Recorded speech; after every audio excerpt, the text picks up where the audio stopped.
Hello and greetings to our audience tuning into the Journey to Cần Thơ, show on Cần Thơ radio and television station. This show connects and shares images of the land and people of Cần Thơ from the perspective of someone who loves Cần Thơ.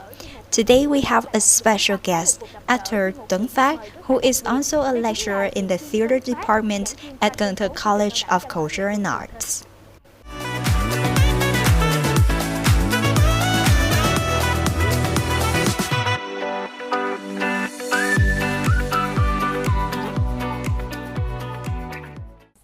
Hello, actor Tấn Phát. We're delighted that you agreed to join today's show. Hello Cúc Vi. Hello to our viewers watching Cần Thơ radio and television stations programs. We know that Tấn Phát is an actor from the early days who participated in many famous films. Can you share what circumstances led you to this profession? I can say, although it's a bit odd to talk about this fate, I'm really happy and honored to be part of this show. The fate that brought me to this acting profession goes back to my high school days. There was a talent competition in our school to celebrate November the 20th, Vietnamese Teachers' Day. And my class was assigned the task of writing a script. At that time, we didn't even know what a script was, meaning to write a story or a skit. And then rehearse with classmates for the inter-school talent show. I was assigned that task, wrote the script, practiced with classmates, and then competed. Unexpectedly, we won a prize, whether you consider that fate or not. Recently, remembering those emotions and meeting old friends and teachers from that time, it seems that I had that fate from my high school days. When you came to Ho Chi Minh City to study at the University of Theatre and Film, you participated in the film Whirlwind of Love in your first year, and in your third year you were in the film Calling Dreams Back. I remember Whirlwind of Love was around 2003 to 2004. As for Calling Dreams Back, it was in 2007. I often jokingly tell my friends and students that I was fortunate never to have to audition or play supporting roles. But on the flip side, it's not because I was famous or attracted attention as a student. It just happened that the photo I took with a classmate who already had a role caught someone's eye. They asked if I was studying acting, and my friend confirmed, saying we were classmates. After that, I was invited. At that time, I didn't know the professional terms they used. But they said I was someone they had only seen in the photo. They invited me to have a look. And they found me suitable for the role in Whirlwind of Love, playing a character named Wook. It gained a lot of audience attention, and it was fortunate that it all started from a single photo. For Calling Dreams Back, I wasn't the first choice for that role. Due to some incident, I ended up replacing another actor. And after doing that replacement, the producer thought I did well, so they continued to invite me until the end of the film. How did you feel when you got your first role? Certainly, it was nervous. Genuinely nervous because at that time, I was only in my first year studying acting techniques. Regarding the practical skills of an actor, it wasn't fully developed yet. So when I got that role and received the script from the producer, it was worrying. One thing for sure is that I remember being very happy. So happy that I had to boast to my fellow students studying acting at that time. Throughout your acting career, do you have any particular memorable moments? There are many because I've participated in many films. But one of the most significant memories, which I only realized later in life, was during a period when I was filming and the play at the theater where I worked was about to start. I had to rush from the film set back to the theater instead of the usual 30-minute journey. When I was allowed to run from the film crew to the theater, it only took about 10 to 12 minutes if I were fined for traffic violation now. I would obey. Back then, it seemed I didn't pay attention to traffic lights or intersections. There was a time I recalled that if there were any traffic issues during that period, I would likely regret it. After experiencing many problems, and you still seem to love your profession, and you have a fiery passion for it, how do you nurture and maintain that passion for your profession? To sum up and convey to you, my friends or my students now, I often say that you should strive to learn, enhance the skills that your teacher have taught in class. Learn how to master yourself, your roles, and your acting techniques, so that when you get roles, you can fulfill them well, successfully perform the roles, gain audience love, and attract the attention of art production centers. This way, you can take control of roles to performance time and the intervals between shows. When you're involved in a program, give your all, be dedicated, sincere, and kind in every task. So that once you finish a task, you don't need to worry or think about it anymore. If you take on too much and can't fully handle all the shows, it may erode the trust of the audience and all production centers. That would be regrettable. It is known that besides being an actor, you also have another role as a screenwriter and director. Could you share more about this role? Now, I can connect this back to the initial question to answer. Why did this opportunity arise? In the past, I was quite lost, thinking that I should be more attractive, better, and more successful. So I decided to study directing, hoping to see if what the director said at that moment was right, or if I was correct at that time. Thus, I went to study directing. Later, remembering the words of a screenwriter, I decided to study screenwriting to understand it. So besides studying acting, it seemed like fate that I also studied screenwriting and directing. Currently, I see that you are a lecturer at Cần Thơ College of Culture and Arts. Can you share more about how you came to Cần Thơ? The chance came to Cần Thơ College of Culture and Arts and Cần Thơ City. Cần Thơ is both an elegant and bustling city, offering opportunities to enjoy peaceful countryside landscapes and abundant fruit orchards. It is the cultural and historical capital of the Mekong Delta, known for its vibrant art scene and a remarkable economy in the south. When I participated in a program in Cần Thơ, I felt something special and good for myself, especially as a person from the Mekong Delta. Visiting Cần Thơ felt quite pleasant. I have lived in Ho Chi Minh City for many years, working in the film industry for many years as well.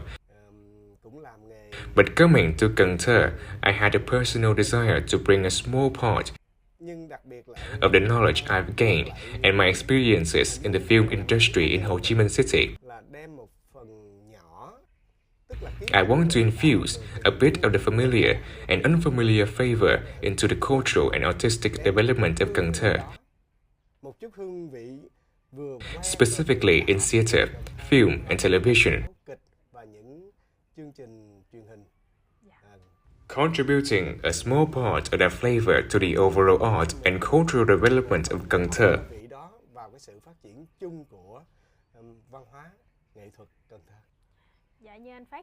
As you just shared, Cần Thơ is a place that converges many things such as culture, arts, and lush fruit orchards. So what is your favorite place in Cần Thơ? If I talk about the best, there's no single best because there are many places in Cần Thơ that I really like. So it's hard to pick the absolute best. I wonder if V is from Cần Thơ or another province. I'm also from Cần Thơ. In that case, let me introduce Cần Thơ to V and your friends. If I were a tour guide in the early morning, you could imagine floating on the boats at the Garang floating market, then eating dishes like vermicelli soup with crab, or freshly harvested fruits from the garden, and watching the sunrise over the river. Do you find it incredibly beautiful? Listening to your description, I feel like I travel in my imagination for a morning. After that, we'll go to Cồn Sơn. Being from Cần Thơ, you probably know this place. It's a place I really like. Here, you can enjoy family-style dishes.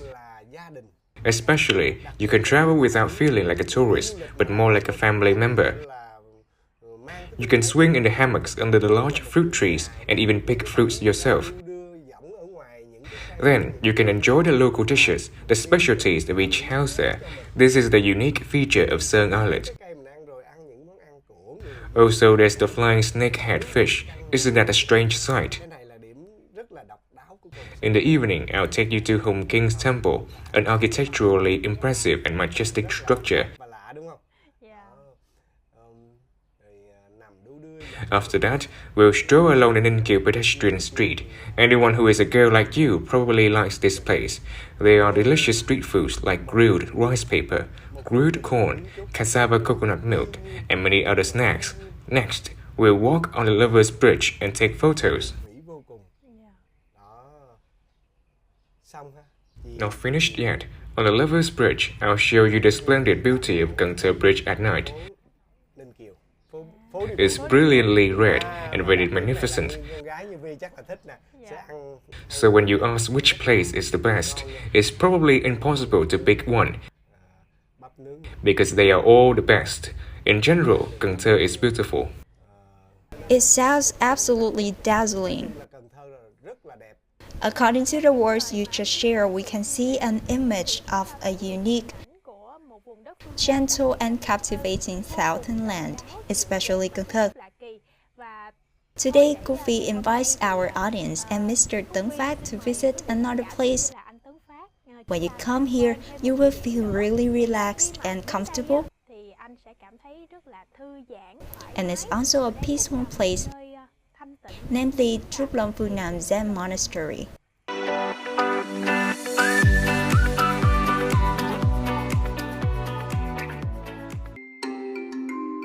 Located in Nhân Mỹ hamlet Mỹ Khánh Phương district, about 15 kilometers from the center of Cần Thơ city, Trúc Lâm Phương Nam Zen Monastery is considered one of the unique artistic constructions in the western region.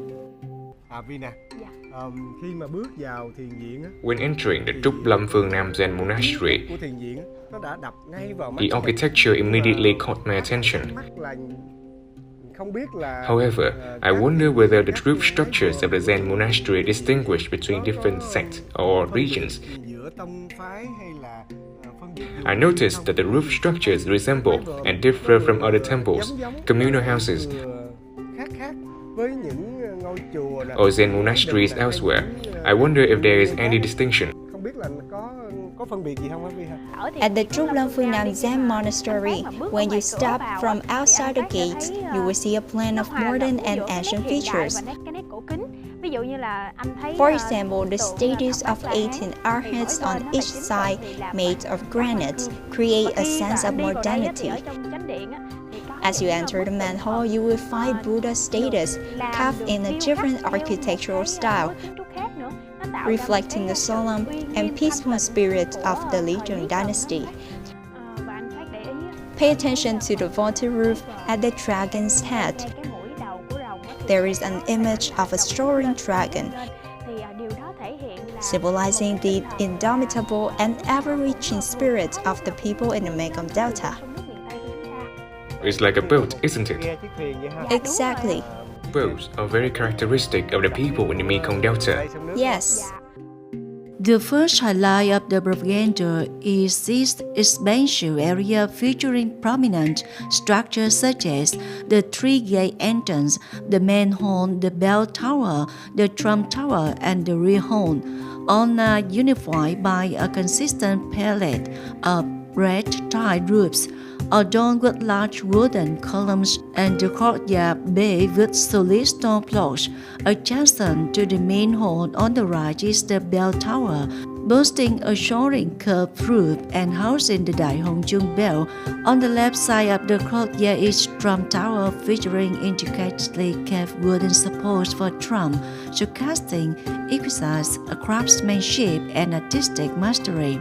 Moving further inside, visitors will sense the refreshing air accompanied by the subtle scent of burning incense, creating an atmosphere of vulnerability and sanctity.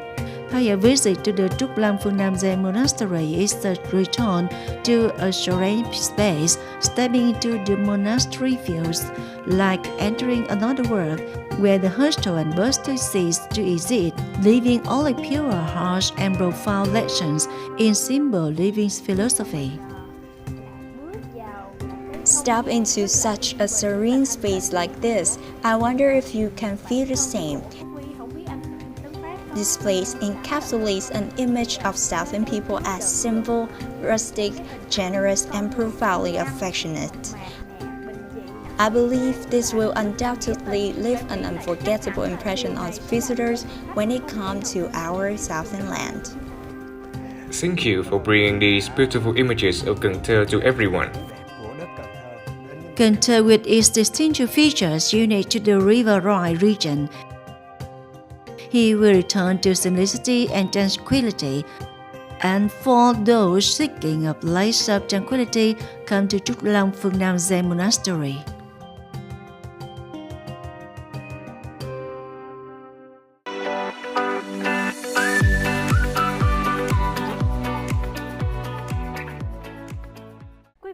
Dear viewers, the images we've just seen conclude today's show about Cần Thơ.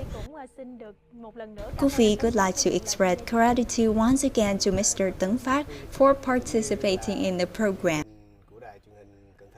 Thank you, and to the Cần Thơ television program for providing me with another interesting, relaxing, and serene experience at Trúc Lâm Phương Nam Zen Monastery.